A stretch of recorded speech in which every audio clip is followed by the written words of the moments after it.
강명길의 다시 듣는 한국 현대사.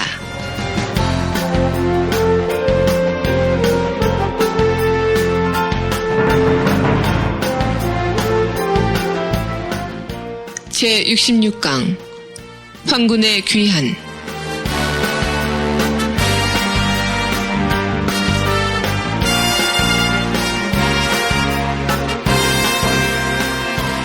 학생 여러분 안녕하세요. 일베를 감동시키는 교육방송 닥터강의 다시 듣는 한국현대사 아나운서 정혜림입니다. 본 방송은 박세길의 다시 쓰는 한국현대사와 서울대학교 출판부의 한국사 특강 그리고 고등학교 한국사 교과서를 토대로 진행됩니다. 오늘도 닥터강 강명길 선생님 나오셨습니다. 안녕하세요. 안녕하세요. 강명길입니다. 네. 이제 입춘도 지나고요. 예. 곧 봄이 다가올까 싶은데 아직까지는 춥네요. 예, 그 입춘이면은 입춘방을 붙이죠. 네네. 입춘대길, 그렇죠. 건양다경. 그래서 입춘이 되면 네. 복스러운 일이, 경사스러운 일이 많이 들어와라. 그래서 겨울에 묵은 때를 네네. 걷지면서 희망과 만물이 소생하는 희망의 계절을 맞이하자. 이런 의미죠. 그렇군요. 입춘대길. 정말 올해 또 쌍춘년이라고도 하던데요. 예, 봄이 두 번이죠. 봄. 네, 예. 좋은 일이 좀 많이 일어났으면 하는 바람이 듭니다. 예, 더 이상 나쁜 일이 일어날 수 있겠습니까? 좋은 일을 만들어야겠습니다. 네. 그러면 오늘 좀 살펴볼 만한 오늘의 역사 어떤 것들이 있을까요? 예, 오늘의 역사 두 가지만 말씀드리도록 네네. 하겠습니다. 오늘은 이제 1919년 2월 7일에 대한 이야기인데요. 네네. 이 동경 유학생 600여 명이 도쿄 YMCA에서 네. 독립선언문을 등사한 날입니다. 등사가 뭔가요? 그러니까 예전에는 요즘은 복사기라든가 네네. 인쇄 기술이 발달했지만 네. 예전에는 그 기름종이 같은 종이가 있습니다. 네. 여기에다 철필, 그러니까 철로 만든 그 펜으로 그려요. 네네. 그럼 이제 홈이 파지겠죠, 종이에. 그럼 거기에 이제 잉크를 해가지고 롤러를 해가지고 한 장씩 한 장씩. 일종의 복사 개념이군요. 그렇죠. 유인물을 만드는 거죠. 그래서 그 다음 날 네. 동경 유학생 600여 명이 독립선언서를 발표하죠. 우리 조선 조선 학생인데. 그렇죠. 동경에 유학을 갔던 학생들이, 독립선언문을 발표했던. 예, 이게 바로 그 유명한 28 독립선언이고. 그러네요. 예. 28 독립선언. 그리고 한 달 후에, 네. 3일 독립 만세 시위가 전개가 된 거고요. 그 주변으로 해서, 전후로 해서, 네네. 무슨 대동선언이라든가 대동단결선언, 조선에서, 또 네네. 일본에서, 만주에서, 해외 각지에서, 네. 조선의 독립을 요구하는 목소리들이 본격적으로 본물처럼 터져 네네. 나오게 되었죠. 그렇군요. 28 독립선언. 얘기를 들으니까 딱 생각이 나네요. 학교 다닐 때 외웠던 기억이 예. 납니다. 그게 이제 우리 동경 유학생들이 직접 일일이 이게 등사를 해서 맞습니다. 했던 그렇군요. 그리고 또 어떤 역사 우리가 알아야 될까요? 그거부터 한 15년 전에 1904년이죠. 을사늑약이 이루어지기 전에 네네. 조선의 어떤 지배권을 빼앗기 위해서 만주와 한국, 조선의 지배권을 두고 러시아와 일본이 전쟁을 벌이죠. 이게 바로 러일 전쟁이죠. 네. 1904년 2월 7일 네. 러일 전쟁이 발발한 날입니다. 그렇군요. 예. 이 러일 전쟁을 좀 간단하게 말씀드리면요. 네네. 1904년 2월 8일 네. 일본 함대가 인천항하고 여순이면은 그 바로 안중근 의사가 하얼빈에서 제국주의의 심장 이토 히로부미를 저격하고 네네네. 여순 감옥으로 관할권이 재판 관할권이 여순이면 일본에 있지 않습니까? 네네. 하얼빈은 러시아 관할 쪽이었으니까 그 재판 관할권을 가져오기 네네. 위해서 여순에 그 군항이 있었습니다. 거기에 이제 러시아 군함이 정박하고 있었는데 선전포고 없이 기습 공격을 하는 거죠.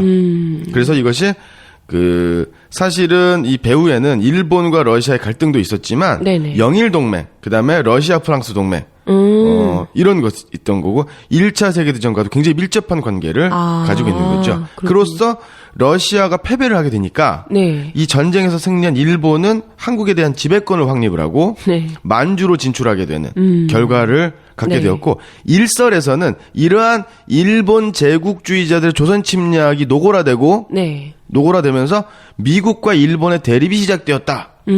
라는 이야기가 있는데요. 이것은 좀 사실과 조금 다릅니다. 그래요? 예. 얼마 전에 그 서울대학교 출판부에서 책이 하나 발간이 됐는데요. 네네. 이 책 제목이 바로 뭐냐면 외세에 의한 한국 독립의 파괴. 라는 책입니다. 영어로 하면 The Foreign Destruction of Korean Independence 라는 건데요. 이게 바로 뭐냐면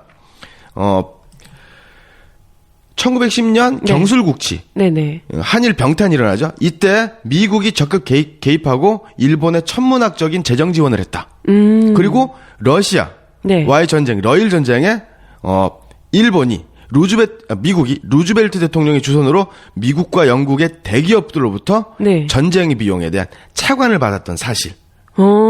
일본에게 그런 사실이 밝혀졌습니다. 당시 루즈벨트 대통령이 그 철강왕이라고 하는 앤드류 카네기, 네네. 그다음에 또 요즘도 잘 알고 있죠, JP 모건, 미국의 세계적인 금융회사죠. 그쵸. 이런 대기업들을 통해서 일본의 전쟁 비용, 현재 금액으로 따지면 약 14조 원 정도 되는 거죠. 일본 전쟁 비용을 미국에서 대줬다 이런 얘기인가요? 대출을 알선해 주는 거죠. 헐. 그리고 지원을 해준 거죠. 그러면 미국과 일본이 사이가 요원했다 이런 얘기는 뭐 전혀 이 보고서에 따르면 책에 예, 따르면 맞습니다. 저희가 그 다드사에서 한국 전쟁 시기에 네. 메가더에 대한 얘기를 하지 않았습니까? 그렇죠. 메가더의 부친이 그 조미 수호 통상 조약. 우리가 서양과 맺은 최초의 그 외교 조약이죠. 네네네. 여기에 이 외교 조약의 전후에도 메가더의 네. 아버지 부친이 적극적으로 개입한 네. 사실도 있죠. 그럼 참 미국과 일본의 그런 돈독한 관계가 굉장히 역사적 유래가 깊네요. 그렇죠. 그래서 이후에 광복되고 난 다음에도 일본이 분명 패망했음에도 불구하고 이 패망한 국가 취급이 아니라 오히려 대우를 해주는 셈이 됐던 이런 미국의 태도를 이해할 수 있겠네요. 대충. 예. 맞습니다. 그래서 러일 전쟁을 끝나고 나서 맺어진 조약이 바로 이제 포츠머스 조약이거든요. 여기에서 한국과 중국을 배제하는, 왜냐하면 전쟁의 피해자가 바로 중국 땅에서 네. 벌어진 거고 또 조선 땅에서 벌어진 거 아닙니까? 네네. 이때 독도가 강제적으로 강탈당하게 된 거죠. 그렇죠. 예. 예. 이때에 포츠머스 회담에서 미국이 한국과 중국을 그 회담의 당사자 내지는 관계자에서 배제하려는 전략을 썼다라는 것도 이 조약 참여자의 개인 문서를 통해서 밝혀졌다는 게 이 책에 나와 있는 거고요. 네. 그러니까 그 미국이 인정한 한반도의 지배권이 미국의 러일 전쟁의 적극적인 개입, 일본에 대한 지원을 통해서 대단히 부도덕하고 위법한 명백한 불법이다라는 것이 네. 증명이 되는. 네네. 그러니까 마치 미국이 우리를 구해준 것처럼 그동안은 생각해왔지만 오히려 일본의 조선 침략, 우리 민족을 짓밟는데 뒤에서 돈을 대주고 방조하는 게 아니라 이건 적극적으로 돕는 겁니다. 배후 조정이죠. 예, 배우죠. 예. 예. 그렇다는 것을 분명히 우리가 알아둬야 할 것 같네요. 예, 러일 전쟁이 일어난 지 벌써 100년도 더 지난 일입니다. 아이고. 예. 그런데 이제서야 역사적인 사실과 진실들이 네네. 움직일 수 없는 사실들이 드러나고 있지 않습니까? 네. 미국이 네. 공공의 선, 국제경찰이라고 하는 미국이 작은 나라, 네. 대한제국에게, 네. 약소민족에게 어떠한 만행을 저질렀는지 네네. 한번 생각해보는 계기를 네. 가져야 할 것 같습니다. 네. 근데 참 서글픈 것이 100년이 지났다고 하셨는데 100년이 지난 지금에도 미국과의 관계, 일본과의 관계가 여전하다는 거예요. 그렇죠. 네. 참 서글픕니다. 그래서 오늘의 역사가 참 중요한 게 아닐까 싶네요. 예, 역사는 반복이 되지요. 네. 예. 네. 오늘의 역사 여기까지 살펴보고요. 66번째 강의 본편 함께 하겠습니다. 지금 여러분께서는 강명길의 다시 듣는 한국 현대사를 듣고 계십니다. 네. 제 66강 황군의 기환 편 함께 하시겠습니다. 예. 황군. 일본 천황의 충성을 다하는 군인이죠. 네. 그래서 황군. 황군이 귀환했다. 예. 1945년 8월 15일. 네. 일제가 패망을 했죠. 네네. 패망을 했으니까 그 당시에 일본군, 민족 반역자들, 네. 조선인 출신의 일본군들은 패잔병이 되는 거죠. 그렇죠. 보통은 그러면 이제 뭐 포로가 되거나 아니면 이전의 과거를 지운 채 어디 숨어 살거나 뭐 이렇게 해야 되지 않을까요? 얼마 전에 뉴스를 보니까 그 SS 나치 친위대였었던 90세가 넘은 100세 가까운 할머님이 네. 체포됐더라고요. 정말 프랑스 대단한 것 같습니다. 독일과 프랑스 네. 역사 청산의 노력. 그래서 그 나라들이 민주주의가 발달한 나라. 그럼요. 그다음에 국민들이 예. 마음껏 나라를 믿고 그렇죠. 열심히 일을 하겠죠. 역사의식이 그만큼 뚜렷하기 때문에 예. 자랑스럽게. 예. 아. 이 이야기는 뭐 이제 간단하게 좀 말씀을 드리면 네네. 이제 황군 이야기를 하려면 그 당시 만주 1940년대 만주는 어땠나? 뭐 지난 편에도 말씀드렸지만 인적 구성에 대해서 말씀드리면요. 네네네. 지난 편에도 말씀드렸지만 만주에서는 약 4천만 명의 중국인이 살았어요. 아, 네네. 예, 중국인이 살았고 네. 조선인은 약 그 통계자료 좀 다르긴 한데 150만에서 200만 정도밖에 없었어요. 그래도 꽤 됐네요. 150만에서 200만. 그렇죠. 정도면. 근데 만주가 조선 땅의 몇 배가 되는 제가 정확하게 기억이 안 나는데 8, 9배 정도 돼요. 아. 그러니까 그냥 전 뿌려 놓은 것 같아요. 그렇죠. 네. 예, 하여튼 그랬습니다. 그래서 일제 강점기에 그 일본의 수탈, 모진 수탈에 못 이겨서 땅도 잃고 농토 재산을 모두 잃은 많은 조선의 그 백성들이 나라 잃은 백성들이 만주로 가서 네네. 힘겹게 살아가지 않습니까? 그렇죠. 그분들의 후예들이 바로 동북 삼성에 살고 있는 조선족 동포들이 되는 거고요. 아, 그렇군요. 예. 그리고 우당 유해영 선생님과 뭐 많은 독립운동가들처럼 네네. 조국의 독립을 위해서 목숨을 바치기 위해서 독립운동을 하기 위해서 만주로 건너가셨던 네네. 분들도 계셨을 거고요. 그 다음에 1940년대가 되면 그 조선인 청년들 전쟁으로 끌어들여서 강제로 학도병, 지원병 뭐 이렇게 해가지고 강제징용을 해서 끌려가는 조선인 군인이 있었을 겁니다. 네네. 그리고 독립군도 있었겠죠. 광복군도 있었을 것이고. 네네네.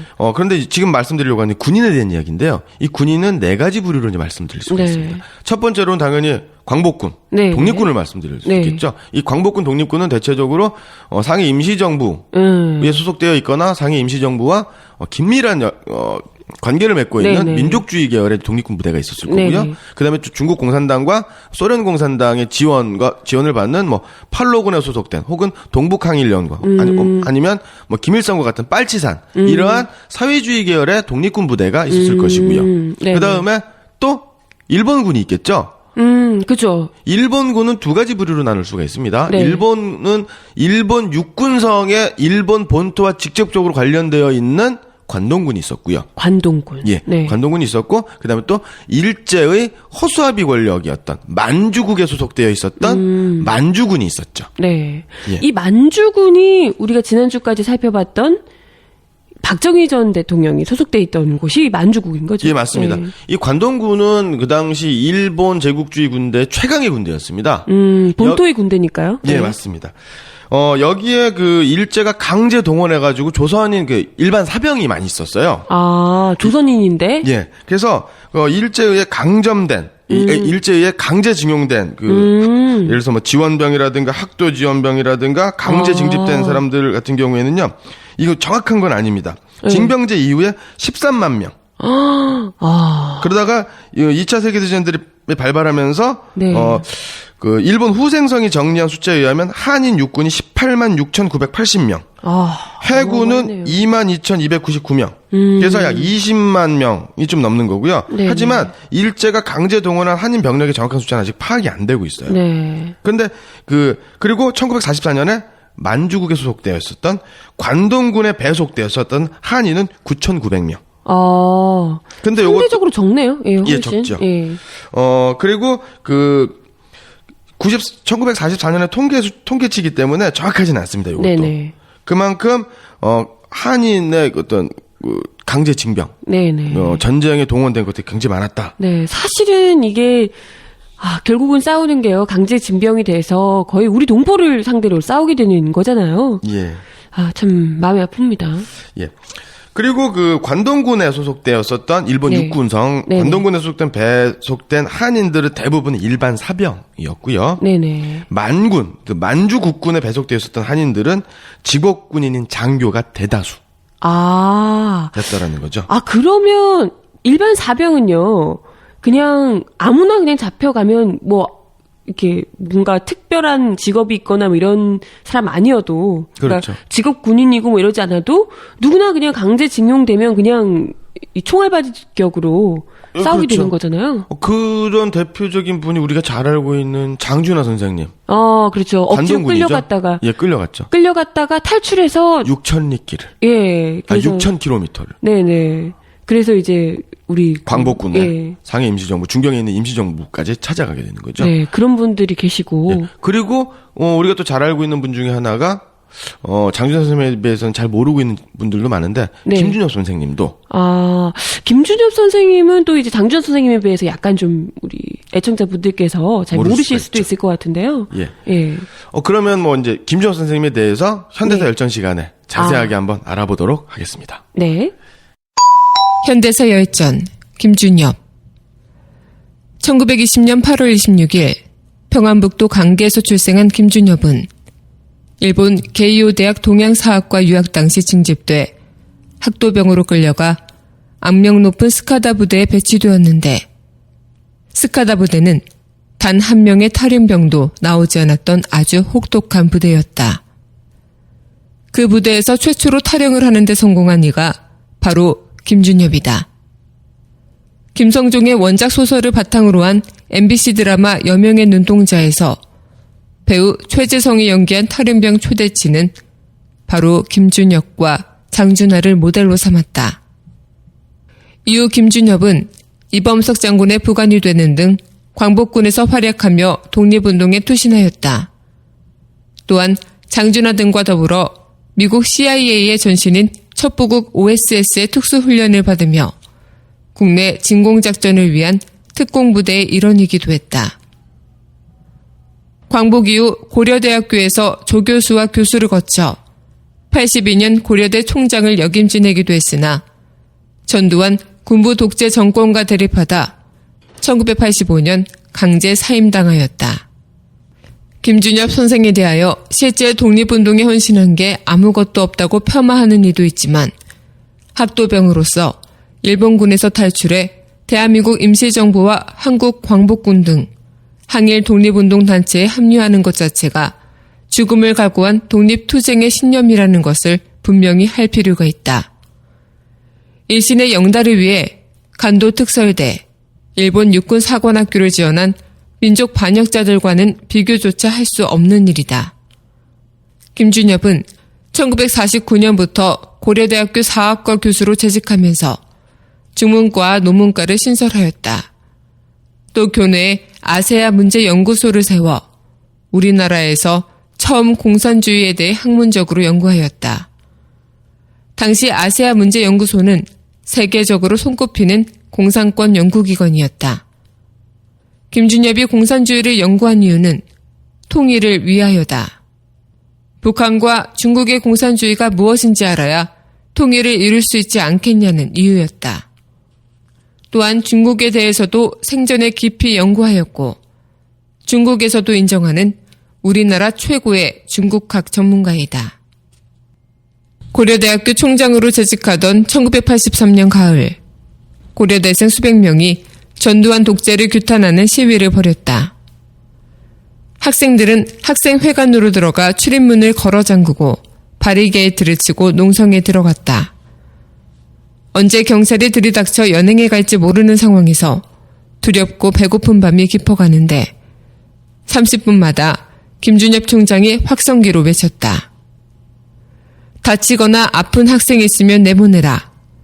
앰뷸런스가 대기하고 있어 바로 병원에 데려갈 것이니 걱정 말고 내보내라. 학생 제군들 몸을 다치지 마라. 학생들은 총장이 자기들을 지켜주고 있다는 생각에 감격하며 밤을 지샜고 역시 밖에서 밤을 지샌 김 총장은 경찰과 교섭을 벌여 다음날 아침 학생 500여 명이 학생회관에서 자진 철수해 모두 무사히 집으로 돌아갔다. 이 사건은 서슬퍼런 전두환 독재정권 시절 연행자 없이 끝난 유일한 시위 농성이었다. 이듬해인 1984년 가을 학생들은 학도 호국단이라는 관변어용 학생회를 없애고 총학생회를 부활시켰다. 이에 대응해 전두환 독재정권은 학생회 간부들을 제적시키라고 종용했으나 김 총장이 버티며 움직이지 않았고 다른 대학들은 고려대를 지켜보며 눈치만 살폈다. 이후 11월에는 대학생들의 민정당사 점거 농성 사건이 벌어졌는데 이때도 학생들을 제적시키라는 정권의 압박에 끝내 학생들을 지키며 버티다 정권의 미움을 샀다. 이때 학생들 처리 문제를 밤늦도록 논의하다 교수들이 저녁 식사를 하려는데 제적이면 학생으로선 사망 선고이고 제자들의 죽음의 위기 앞에서 밥이 넘어가냐며 호통치고 끝내 숟가락을 들지 않았다. 1987년 6월 항쟁으로 대통령 직선제로 헌법을 개정할 때에는 처음으로 대한민국 임시정부의 법통을 계승한다는 문구를 헌법 전문에 포함시키는 공훈을 세웠다. 그 이전까지는 3.1운동이나 4.19 혁명 정도가 언급되었을 뿐 임정에 대한 내용은 전혀 없었던 것인데 그제야 뒤늦게나마 대한민국이 임정의 법통을 계승한다는 것을 공인한 것이다. 노태우 정권 시절 독재 정권의 비판적인 김준엽을 회유하기 위해 총리직을 제안하였을 때에는 국정자문회의 의장을 맡게 되는 전두환에게 고개를 숙일 수 없다.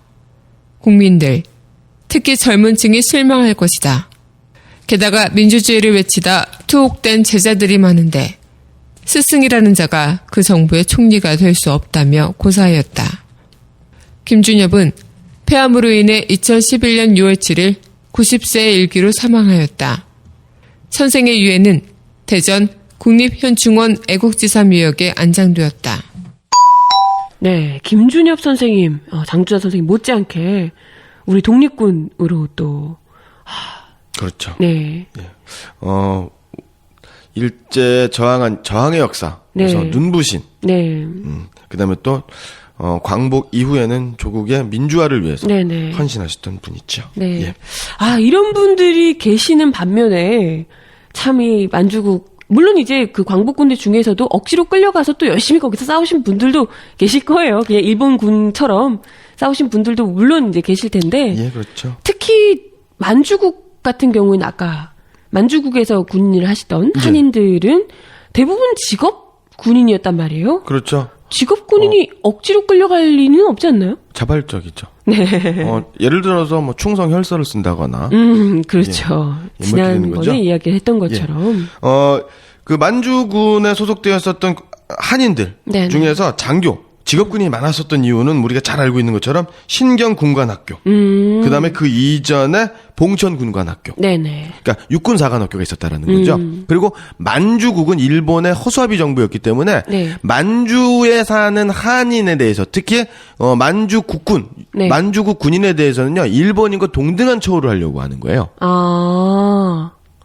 네. 그래야 왜냐하면 아까도 말씀드렸지만 만주에 4천만 명이 살아요. 네네. 중국인이. 네. 근데 뭐 일본 사람 얼마 됩니까? 그렇죠. 지배를 못 하는 거예요. 그러니까 그러니까 조선인이 이뻐서 조선인을 보호하고 조선인의 처우를 개선해주기 위해서 조선인에 대한 대우를 잘해준 게 아니라 만주 지배를 잘하기 위해서 네네. 확고하게 하기 위해서는 조선인에 대한 우대를 그렇게 해서 써먹기 좋은 거죠. 그렇다고 해서 뭐 예, 맞습니다. 대단한 뭔가를 주는 게 아니고 보다 더 충성심을 강화시키기 위해서. 예, 맞습니다. 예. 그래서 그 만주 군관학교를 졸업을 하게 되면 네. 그 특전으로 조선인과 일본인은 일본 육사로 편입돼서 유학을 하게 되는 거죠. 그런 사람들이 굉장히 많았다는 거죠. 예. 네. 그러다 보니 이제 좀 성공을 하고 싶어하는 박정희 전 대통령처럼 좀 성공력 이런 게 있는 사람들 같은 경우에는 거기서 스스로 자원해서 예. 일본군으로 만주군으로 이제 들어가는 경우가. 예, 지금까지 그 연구자들의 그 검토라든가 연구 결과에 의하면은요. 네. 봉천군관학교, 신경군관학교를 졸업하고 만주군 장교가 된 한인은 대략 한 60여 명 정도로 확인이 됩니다. 네. 하사들은 빼고요. 네네. 부사관들은 빼고. 그래서 장교 출신자들을 포함해서 만주군에 복무했던 한인 가운데 남한으로 귀환한 사람은 120명. 거의 대부분이 그 남한으로 이제 귀환을 했다라고 이제 볼 수가 있는 거죠. 그런데 거기엔 또 이유가 있습니다. 왜냐하면 만주에 있었던 한인들은 그 일제강점기 때는요 동양척식 주식회사도 있었지만 만선척식 주식회사도 있었어요. 이 만선척식 주식회사는 바로 뭐냐면 만주와 조선을 개척하는 그래서 식민지를 삼는 네네. 이렇게 되는 건데 이름부터가. 예. 예. 그래서 뭐 충청도라든가 호남이라든가 경남 지역에 있는 네. 한인들을 이주시키는 역할도 했었지만 대체로 만주 같은 경우에는 우리나라 그 황해도, 평안도, 함경도 즉 이북이죠. 북한 지방의 그 동포들, 조선인들이 많이 이제 이주를 하게 된 거죠. 지리적으로 네네. 가깝다 보니까. 네네. 그러니까 만주에 있는 한인 출신, 한인들, 조선인들의 고향은 대체로 이북인 경우가 남한인 경우보다 당연히 많겠죠. 그렇죠. 그런데 만주에 있었던 일본군 장교들, 만주군 장교들은 대체로 월남을 합니다. 그 이유가 뭘까요? 아무래도 이제 광복 이후에 북쪽에서는 친일파에 대한 처단이 그렇죠. 예, 있었기 때문에. 뭐 그것도 뭐 중요한 이유 중에 하나죠. 네네. 하지만 그 사람들이 만주에서 무엇을 했나? 주로 동북항일연군 펄로군 때려잡던 사람들 아닙니까? 아, 그렇군요. 예. 그러면 이제 만약 북쪽으로 가면 내가 죽였던 사람의 뭐 가족이나 이런 사람들이 뻔히 있을 수 있는 거죠. 그렇죠. 예. 고향으로 갈 수가 없는 거죠.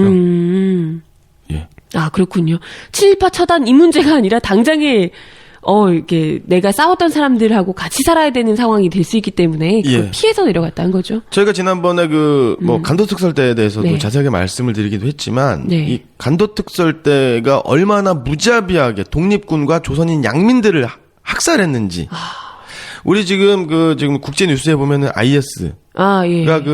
일본인 고토 겐지 씨, 네, 그다음에 또 요르단 조종사를 예. 처참하게 요르단 조종사의 군인이지만 네네. 포로 신분 아닙니까? 그렇죠. 그리고 고토 겐지 씨라든가 일본인 같은 경우에는 무고한 민간인이죠. 네. 이게 테러를 한 겁니다. 네. 지금 IS 같은 경우에는 뭐 이슬람의 종교하고 그다음에 또 이슬람의 또 무작 세력들이 국가의 형태를 완벽하게 갖추지는 못했지만 국가 형태를 기틀을 어느 정도 갖추어져 있고 다만 국제 여러 나라로부터 국가로서의 승인을 받지 못하고 있는 상태고 테러 단체로 이렇게 비판받고 있지만 네네. 이 간도특설 때는 어떻습니까? 일본의 만주국의 정규 부대예요. 그렇죠. 그런데 오히려 IS보다 더 무참하고 무자비하고 난폭하게 조선인과 독립군들 네. 일제에 저항했었던 독립군들을 살해한 네. 사람들 맞습니다. 아닙니까? 예. 그래서 저는 IS의 어떤 그런 참혹한 테러를 보면서 네. 간도특설 때 그리고 그들로 인해서 고통받았던 조선인들 네. 여기 뭐 한두 명을 죽인 게 아니고 특히나 간도특설 때 독립군들의 이런 머리를 베어서 이렇게 웃으면서 들고 있고 막 이런 사진들을 봤던 기억이 나거든요. 예. 너무나도 끔찍한 그 모습들, 인간이 아닌 것 같은 그런 모습들. 물론 이제 전쟁 앞에서 사람이 잔혹해지기 마련이라고 하지만 이 간도특설대 중에서는 특히나 우리 조선 출신의 군인들이 많았다는 거잖아요. 앞장섰었죠. 예. 그래서 그 사람들이 육군 대장도 하고 참모총장도 하고 했었던 거죠. 아, 네. 이런 사람들이 지금 만주에서 활약했던 일본 군인들이란 얘기인데 이 사람들이 어찌됐건 북쪽으로 내려가지 못하고 남쪽으로 내려와야겠다라고 마음을 먹은 건 알겠어요. 예. 그런데 그게 아무리 그렇다 하더라도 우리가 그때 뭐 친일파 처단이 제대로 안 됐고 했지만 사실 그 처음 분위기는 어찌됐건 처음에는 그래도 남쪽에서도 우리 독립군 분들이 계셨고 예. 그리고 이제 훌륭한 분들, 예. 우리 지도자 분들도 계시고 했었을 때입니다. 예. 그렇기 때문에 분명히 이 의지가 있었을 텐데 남쪽으로 어떻게 이 무려 황군들이 예. 귀환할 수 있었나 너무 아이러니하거든요. 요거는 그 다음 시간에 말씀드렸던 일본 미군정은 네. 만주군 일본군을 조선인 출신의 일본군들을 어떻게 보았느냐, 어떻게 생각했느냐가 대단히 중요한 건데요. 네네. 요건 뭐 나중에 다시 말씀드릴 예. 기회가 충분히 있고요. 이 관동군 출신은 중국 한인에 비해서 숫자나 규모가 굉장히 적죠. 네네. 그럼에도 이 만주군 출신들이 네.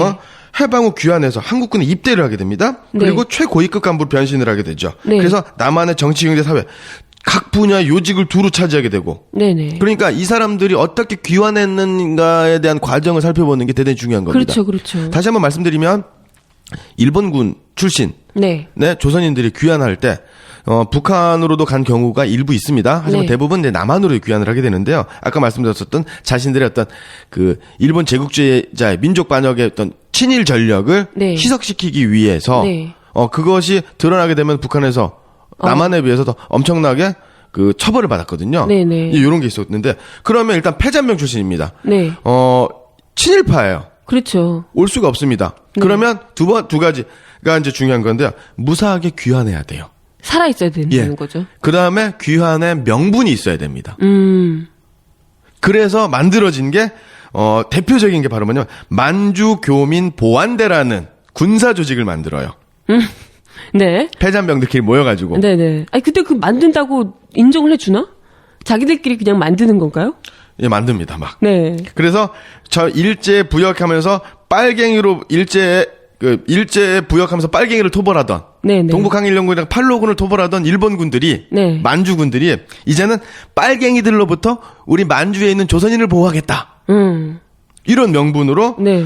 만주 보민대, 보안대라고 하는데 이런 거를 만들게 되는 네. 거죠. 아니 근데 그 당시에 무슨 빨갱이들이 우리 만주 민중들을 만주에 있던 우리 조선 민중들을 해치기라도 했나요?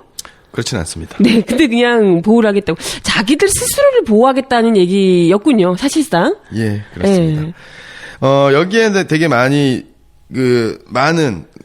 사람들이 있습니다. 여기 보면 이제 나중에 이제 박정희에 대해서 박정희가 5.16 군사 쿠데타로 이제 집권하게 되면서 나오는 인물들이 대단히 많이 겹칩니다. 예. 여기 이 보민대 안에요. 예, 그렇습니다.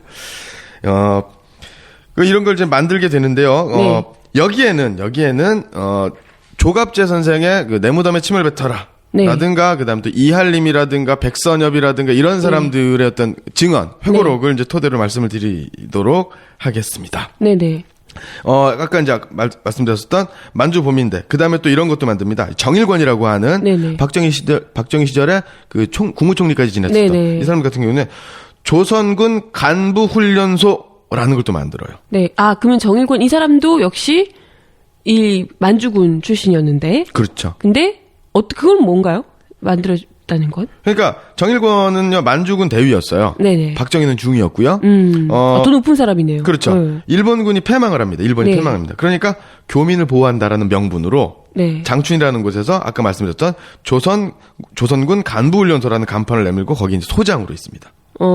그래서 일본군에 갔다가 돌아오는 200명의 일본군이죠. 네. 군사교육을 합니다. 그냥 군사교육? 예. 네. 그리고 나서 요거를 모체로 간부훈련소를 모체로 해서 만주 교민 보안대를 만들고요. 교민 보호에 진력을 한다. 그런데 이제 이런 걸 좀 보실 필요가 있어요. 우리가 김두한 네. 보면은 그 일제로부터 그 종로에 있는 상인들을 보호한다. 깡패죠, 사실. 예, 네. 그럼 그게 뭡니까? 그 상인들한테 보호세 명명으로 돈 뺏는 거 아닙니까? 그죠. 예. 이런 그런 것처럼. 그런 겁니다. 만주, 그러니까 뭐 위험하지 않은 만주 시민들을, 우리 조선 민중들을 굳이 보호해주겠다며 예. 뭘 했을지는 그렇죠. 오히려 더 위험에 빠뜨리게 하지 예. 않았을까 싶어요. 그러니까 이런 단체가 제대로 있겠습니까? 없어지겠습니까? 없어지겠죠. 당연히 해체됐죠. 예. 그러고 나서 이제 정일권은 소련군에게 체포됩니다. 그래요? 그리고 시베리아로 끌려가요. 그런데도 살았단 말이에요? 탈출합니다. 와, 정말. 네, 그 소련군 보안대가 해체되면서 정일권은요, 그 소련군에 체포돼가지고 시베리아로 이송되는데 기차에서 탈출합니다. 그리고 어마어마하네. 하얼빈에서 열차편으로 장춘, 심양 거쳐서 안동으로 내려와서 압록강을 넘어와요. 야. 그리고 신의주, 평양, 개성, 38선을 지나서 1945년 12월 29일 서울에 도착을 합니다. 그 집념이 있었으면 그 집념으로 독립운동을 했더라면 얼마나 큰 역할을 했었을까 싶네요. 그렇죠. 야, 참 이분 어마어마한 분이네요. 정일권. 예. 뭐 이렇게 되는 거고요. 근데 이 조선군 간부훈련소에는요, 이규동이라는 사람이 있었습니다. 네. 이규동 이름 낯설죠? 네. 혹시 그 전두환 아세요? 알죠. 전두환의 부인 이름이 누구죠? 이순자죠? 아, 그렇죠. 이순자. 이순자의 부친이 바로 이규동입니다. 야, 참, 아주 이순자 여사가 아주 명망 있는 집안의 예. 여식이셨군요. 그 당시 보안대의 보안대가 아니죠. 그 조선군 간부훈련소의 격리부장이 바로 이규동입니다. 그랬군요. 예. 지금 뉴스에 보면은 그 이완구 총리 총리 후보자가 네네. 그 부동산 투기. 그죠. 그렇죠. 아주 공교롭게 우연하게도 막 손만 대면 돈을 네. 많이 벌죠. 네. 복총리죠, 이 사람은 이완구. 네. 이 복부인이라고요. 1970년대, 80년대 네. 강남 개발을 하면서 그 박정희 정부 시절에 그 고위 관료의 부인들, 가정주부죠. 네네. 가정주부들이 부동산 투기에. 그래서 이런 사람들을 복부인이라고 했는데요. 복부인의 대표적인 사람이 바로 이순자. 그다음에 노태우의 부인 김옥숙. 네. 이런 사람들입니다. 어찌됐건 쿠데타로 나라 지도자까지 되긴 했지만, 예. 참. 이 정일군과 함께 이게 보안대에서 활동했었던 만주군 중위 출신 네. 예, 이한림이라는 이 네. 사람이 바로 신경군관학교 2기. 그러니까 이제 박정희랑 동창이죠. 동창이 이제 회고. 네. 이한림의 회고록 세기의 경랑. 회고록까지 쓰셨어. 예. 이번도 굉장히 훌륭하게 그 공직 최고위 공직까지 진출하신 분입니다. 아, 그래요? 예.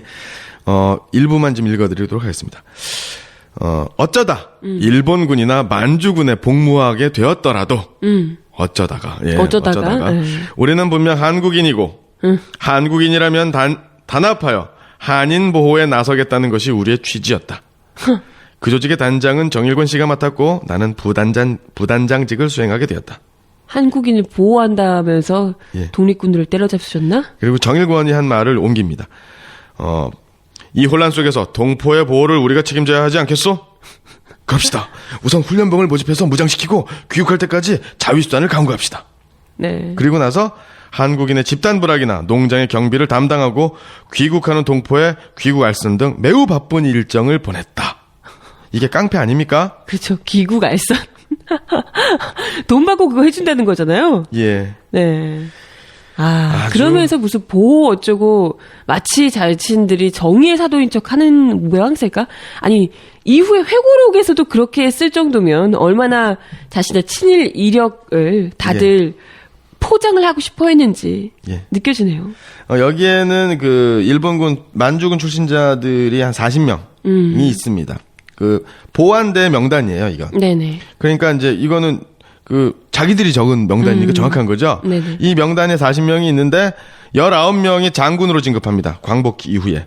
야, 우리나라에서 장군으로. 예. 그래서 해방 후 한국군에서 중요한 인맥으로 자리를 잡게 된 거고요. 네. 그럼 이들이 보안대를 만들고 간부훈련소를 만든 이유가 뭐냐? 다시 한번 말씀드리지만 궁극적인 목적은 만주군 출신의 만주 장교 출신들의 한인을 한 조선인들을 주축으로 만든 이 보안대의 목적은 자신들의 안전한 귀환. 네. 그다음에- 조선 민중들의 안전한 귀환이 아닙니다. 자신들의 그렇죠. 안전한 귀환. 왜냐하면 조선 민중을 안전하게 귀환시키려면 내가 안전해야 되니까. 그렇지. 예, 이렇게 되는 거고요. 만주군으로 일제 부역했었던 민족 반역의 자신들의 전력을 물타기할 수 있는, 희석할 수 있는 네. 당당한 명분. 네. 정일권이 그 자신의 회고록에서 이런 얘기를 합니다. 당시 나는 하나의 계획을 마음속에 품고 있었다. 38선이 더 굳어지기 전에 신경 보안사에 아까 이제 간부훈련소죠. 네, 네. 병력을 이끌고 서울로 향하는 것이 나의 꿈이었다. 신경에서 안동까지는 무사히 이동할 수 있었고 철교 넘어 신의주소부터 38선 개성까지는 북한 주둔 소련군과 일전 한판 싸움을 해서라도 돌파를 강행하면 못할 것도 없다는 생각이었다. 진짜 뻔뻔하네요. 뻔뻔해. 여기는 더 가관입니다. 그리고 한편으로는 중경의 우리 임시정부 언제부터 우리 와, 임시정부죠? 정말 뻔뻔하게 어디 감히 예. 우리 임시정부래요. 야, 정말 한편으로는 중경의 우리 임시정부 산하의 광복군과 맥을 이어 맥을이요. 예. 만주에서의 광복이 됐는데 무슨 광복군입니까? 만주에서의 광복군으로 더욱 발전 강화하고 싶기도 했다. 광복군 때려잡던 사람이 무슨 광복군을 맥을 있습니까? 정말 이건 소름 돋을 만큼 파렴치합니다. 뻔뻔하고요. 그래서 신경 보안대로서의 만주지대로 발전시킨 뒤에 임시정부가 환국할 때의 전위부대가 앞장서서 가는 부대죠. 전위부대로서 보무도 당당하게 귀국하고 싶었던 것이다. 네, 정작 우리 임시정부에 계시던 독립군들은 제대로 독립군으로서 임시정부 요인으로서 귀환하지도 못했죠. 예, 이게 정작. 정일권 회고록 101쪽부터 102쪽에 나오는 내용입니다. 정말 다 찢어버리고 싶네요.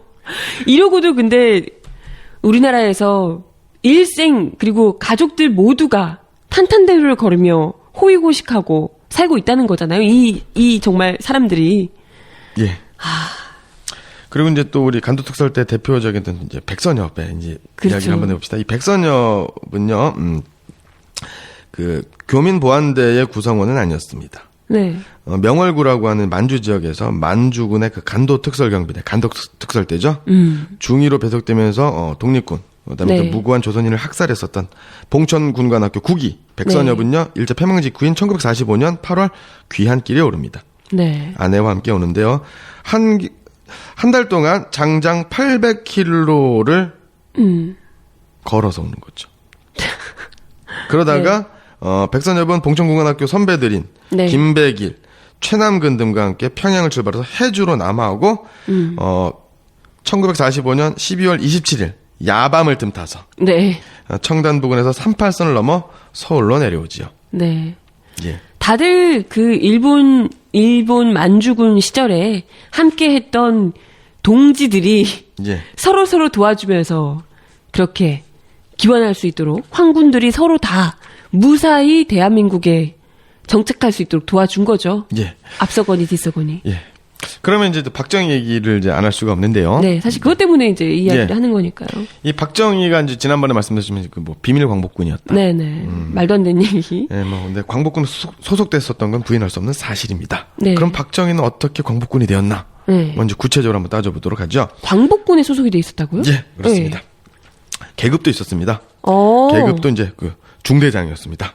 광복군의 중대장이었다고요? 예, 이게 바로 이제 비밀 광복군이었다. 비밀 독립군이었다. 뭐 이런 증거가 되긴 하는데요. 네네. 이건 뭐 터무니없는 얘기입니다. 자, 네. 지금부터 하겠습니다. 만주 출신 한인 가운데서 그 북경으로 네. 가서 천진을 네. 통해서 이제 바닷길 해로로 귀환한 경우가 있었는데 이게 대표적인 사람이 바로 이제 그 박정희였고요. 박정희 당시 만주군 제8단 네. 연대급에 소속하는 장교였고요. 그 주변에 장교들이 많았습니다. 신경공관학교 2기 출신인 박정희는요, 그 일본 육사 57기하고 이제 그 동기입니다. 네. 그 관동군 제 635부대에서 3개월간 견습 사관을 한 다음에 만군 보병 제8단 네. 하게 되는 거죠. 여기에 같이 있었던 장교가 그 신현준 네. 대위죠. 만주 봉천군관학교 5기입니다. 그다음에 네. 이주일 중위, 네. 그다음에 방원철 네. 이런 사람이었었고요. 이 사람들도 마찬가지로 일제가 패망하니까 이제 무사하게 귀국을 해야 됩니다. 네네. 귀국하려면 두 가지 방법이 있는데요. 심양을 거쳐서 압록강을 건너서 북한으로 들어가는 노선. 네네. 그래서 남한으로 오는 예. 거죠. 이긴 어렵겠죠, 좀. 네. 그다음에 두 번째로는 북경을 경유해서 북경을 네. 지나서 바닷길로 해서 귀환하는 노선. 근데 이제 심양이라든가 북한을 통하려면 또 소련군의 위협이 있죠. 그리고 그쵸. 자기들이 한 일이 있는데 네, 그죠. 예, 이렇게 되는 겁니다. 그러니까 그리고 또 이제 심양으로 가는 곳은 이제 철도가 네. 파괴됐기 때문에 열차 통행도 좀 어렵고 교통편도 쉽지 않았었더라는 거죠. 그래서 해로로 바닷길로 오는 것이 거리상으로는 좀 멀었지만 그게 비교적 안전했다라고 네. 이제 볼 수 있는 거죠. 그래서 박정희, 신현준, 이주일 등의 이제 세 명은 그 8단을 따라가지고 부대를 따라가지고 이제 미룬이라는 곳까지 행군을 합니다. 그래서 8단과 결별하고 이 결별했다라는 건 무장해제 당했다라고 이제 보는 게 좀 맞는데 정확하지는 않습니다. 요거는 네네. 이렇게 되고요. 열차편으로 북경을 향해서 이제 출발을 하게 됩니다. 네. 그리고 나서 그 북경에 가니까 이제 북경에는 중국 각처에 몰려든 한인 청년들은 이제 굉장히 많았죠. 네네. 들끓었어요. 그래서 여기에 보면은 그 동포가 경영하던 덕경루라는 중국 음식점이 있습니다. 네. 여기에서 박정희가 해방 후에 광복군을 가입하는 게 어떤 의미가 있는지는 모르겠지만 네네. 그런 절차를 밟게 됩니다. 아, 이미 다 해방이 됐는데 그 이후에 광복군으로 가입을 한다는 거죠? 그렇죠. 예, 무슨 뭐 시민단체도 아니고 네. 보이스카우트도 아니고 그 당시 북경 명예만 얻겠다는 건요? 북경에는요. 네. 북경 그 동북방 쪽에 동북지방에 보면 북경 시내 쪽에서 좀 외곽으로 가면은요. 북신교라는 곳이라는 동네가 있는데요. 네. 여기에는 해방될 때까지 한인 동포가 경영했었던 제지 공장이 있습니다. 공장터가 있어요. 네. 여기에 그 공장 건물에 박정희를 비롯한 만주군 네. 출신으로 그 편성이 된 광복군 제3지대인 광복군 주 평진대대가 건설이 준비되려고 하고 있었던 거죠. 이 평진대대가 뭐냐면 이 평진대대는 북평 옛날에는 북경을 북평이라고 그랬거든요. 북평하고 그다음에 또 천진을 합친 거예요. 그래서 그러니까 북경 지방하고 천진 지방의 어떤 광복군 부대를 만들려고 했었던 거고요. 네. 그래서 해방 후에 광복군 부대임을 표시하기 위한 이름이었다라는 겁니다. 해방 이후에 광복군이 대체 무슨 의미가 있는지는 아무도 알 수 없습니다, 여러분. 예. 요거는 바로 그 일본군 장교였던 신현준의 노해병의 회고록. 이 사람이 해병사령관이거든요. 네. 예. 나중에 해병사령관. 예. 네. 그러면 박정희를 비롯한 신현준, 이주일 이런 만주군 장교들이 해방 후에 광복군에 들어갈 수 있었던 임시정부의 사정은 뭐냐? 네. 뭔가요? 궁금하네요, 정말. 예. 임시정부는 환국을 결정을 합니다. 해방 이후에. 네. 그리고 그 준비에 이제 들어가게 되는 거죠. 네. 요때 그 광복군 총사령관이 그 이청천 장군입니다. 네네. 그래서 이청천 장군께서 군사 문제를 모두 이제 위임을 해서 이제 결정을 하시게 되는데요. 일단 이청천 장군 같은 경우는 어떻습니까? 임시정부 요인들의 귀환도 중요하지만 핍박받았던 조선인 동포들의 무사 귀환이 제일 중요한 거 아니겠습니까? 그렇죠. 그리고 민중이니까요. 그렇죠. 예. 그래서 중국 내 동포들의 생명과 재산을 보호하고 이들을 안전하게 귀국하는 것이 네네. 가장 중요한 일이었던 거고요. 그러면 광복군이 인원이 많지가 않지 않습니까? 그렇죠. 그래서- 대부분 또 죽고 예. 이렇게 했을 테니까요. 그리고 또 우리 조선 동포 중에서는 일제에 의해서 강제로 군대 징용으로 끌려간 네. 사람들이 많았다라는 네. 거예요. 그래서 임시정부에서는 여러 형태로 일본군에 소속돼 있었던 조선인 국적의 네. 사병들을 보호하는 문제도 대단히 중요합니다. 왜냐하면 그냥 동포들 같은 경우에는 그냥 무고한 시민들이니까 네. 표시가 안 나요. 음. 그런데 일본군 출신이야. 강제로 끌려갔단 말이에요. 네네. 그러면 중국에서 어떻게 되겠습니까?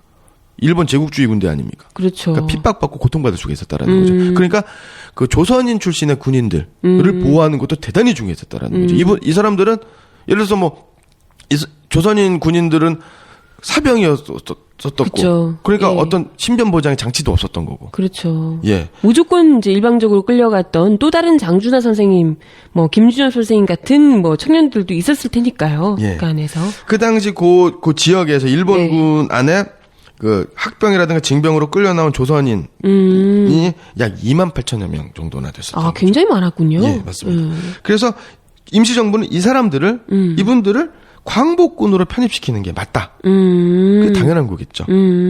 예, 그래서 중국 측이랑 교섭을 할 때 일본군이 항복 접수를 할 때 일본군의 항복을 받을 때 조선인 국적의 한적의 사병들은 특별히 우대해주고 그들이 광복군에게 인계받을 수 있도록 광복군으로 올 수 있도록 교섭을 전개하고 협조를 얻어냅니다. 그리고 임시정부는 중국 각지에 산지한 조선인 사병, 조선 일본군 출신의 조선인 사병에 약 한 10만 명 정도 된다라고 이제 파악을 한 거죠. 참 그 의도는 나름 이제 좋은 의도로 그렇게 했을 텐데. 예.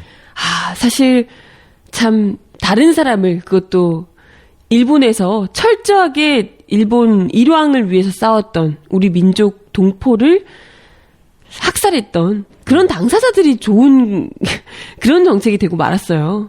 그렇죠. 안타깝네요. 그러다 보니까 이제 그런 과정에서 친일 장교들이 같이 대거. 들어오게 된 거죠. 네. 여기에는 또 이런 것도 있습니다. 이거는 이제 광복이 됐으니까 조선으로 이제 들어와야 되지 않습니까? 환국을 하게 되면 일종의 정치 세력을 형성을 해야 돼요. 그러한 것들 어떤 정치적 욕망 이런 것도 일정하게 좀 작용을 했었던 거고 네네네. 여기에 부안해동해서 이것을 이용한 것이 만주군 출신의 한인 장교들이다.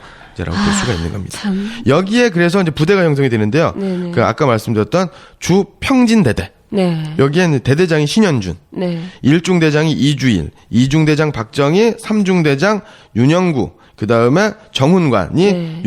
정필선. 네. 이렇게 되는 거죠. 지금 사실 정말 혼란스러운 시기잖아요. 이때가 광복되고 이후에 너나 할 것 없이 친일파가 아닌 것처럼 위장을 하고 신분 세탁을 하려고 하는데 사실 이렇게 될 수 있었으리라고 생각합니다.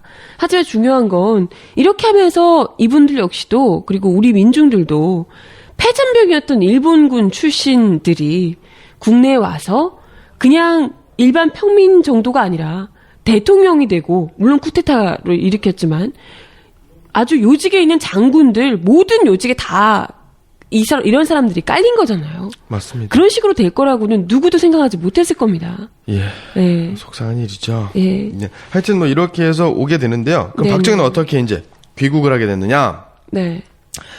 예. 박정희, 신현준, 이주일은요, 이 부대의 주력이었죠. 그래서 1946년 4월 29일 북경을 떠나서 천진의 항구에 도착을 하게 됩니다. 여기서 일주일을 대기하고요. 5월 6일 미군이 제공한 작전용 LST 수송함을 타게 됩니다. 그리고 출발하고 나서 이틀 후인 5월 8일 부산항에 입항을 하고 거기에서 부산항에서 이틀을 대기합니다. 그리고 귀국 절차를 밟고 5월 10일 마침내 부산항에 상륙하게 됩니다. 네. 그리고 미군정 당국은요, 그 동포들에게 2,000환의 여비를 현찰로 지급해 주었다고 합니다.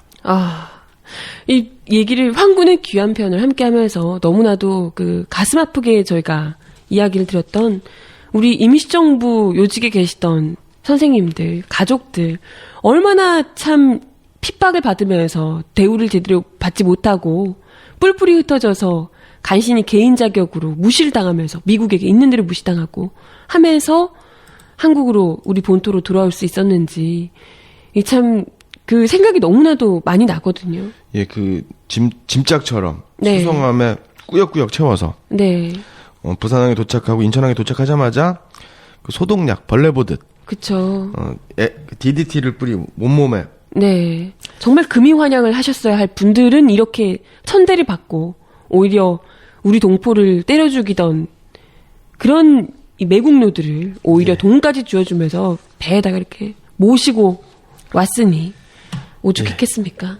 그리고 나서 그 귀환을 하게 되는 거죠. 네. 그러고 나서 이 만주군 세력들은 한국 현대사의 네, 중심을 차지하게 되는 거죠. 네.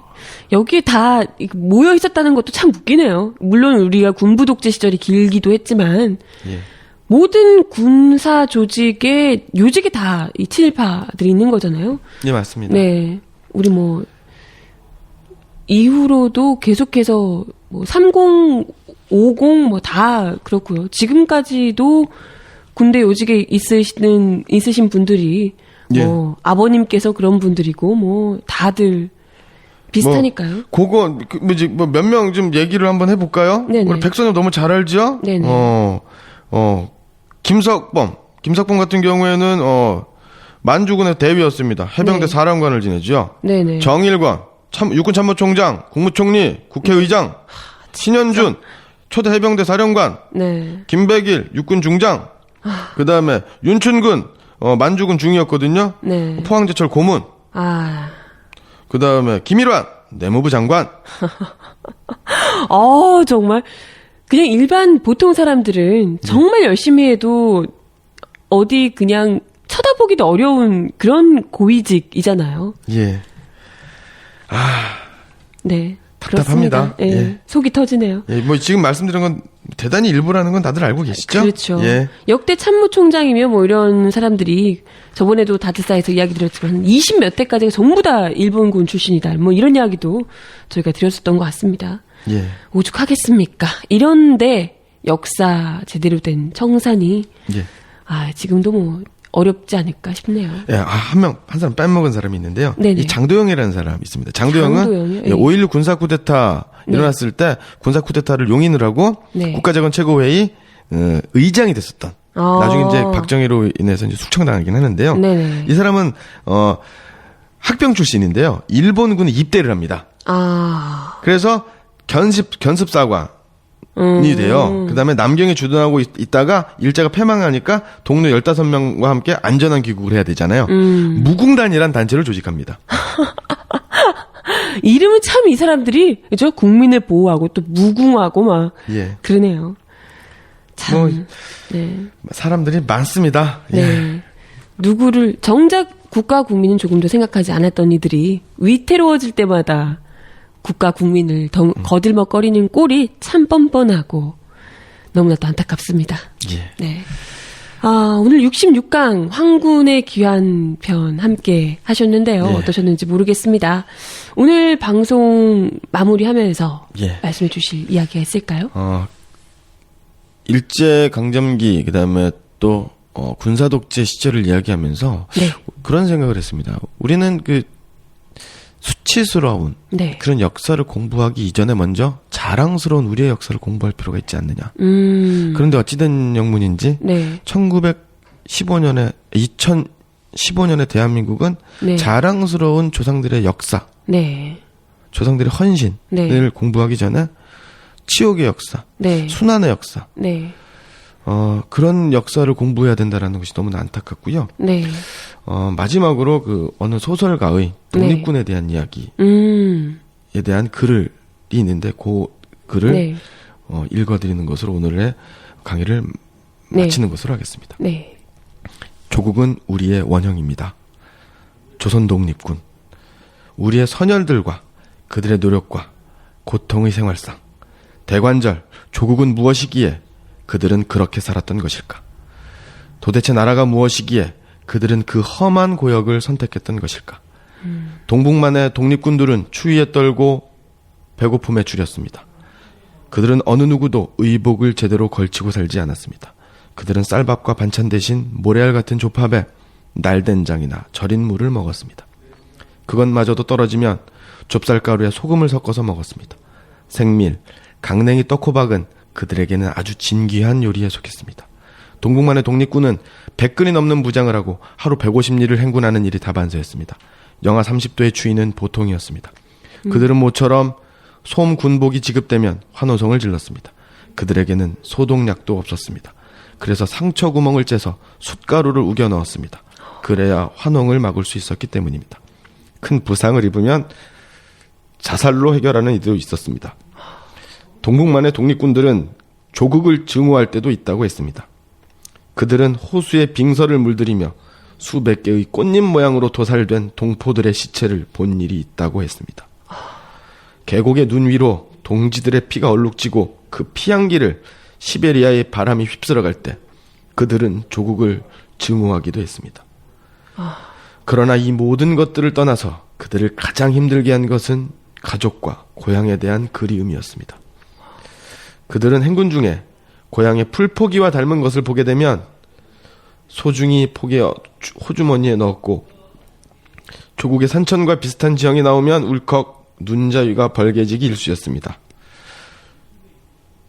동북만의 독립군들에게 고향은 짐승의 것과 다를 바 없는 본능이 되어 달밤에 개 짖는 소리 하나에도 흥분된다고 했습니다. 네. 울컥하게 하는. 예. 참, 이런 분들에게 조국이란 어떤 것이었을까? 그리고 우리가 살고 있는 조국은? 그리고 또 아무렇지도 않게 자신의 영달을 위해서 내팽겨 쳐버렸던 그런 이들에게 조국은 어떤 것일까? 다시금 생각하게 합니다. 우리는 이런 분들께 목숨 걸고 바칠 가치 있는 조국을 계속해서 만들고 있는지 생각해 봐야 될 때가 아닐까 싶네요. 예. 네, 66강 황군의 귀한 편 함께 해주셨습니다. 오늘도 말씀 감사합니다. 고맙습니다.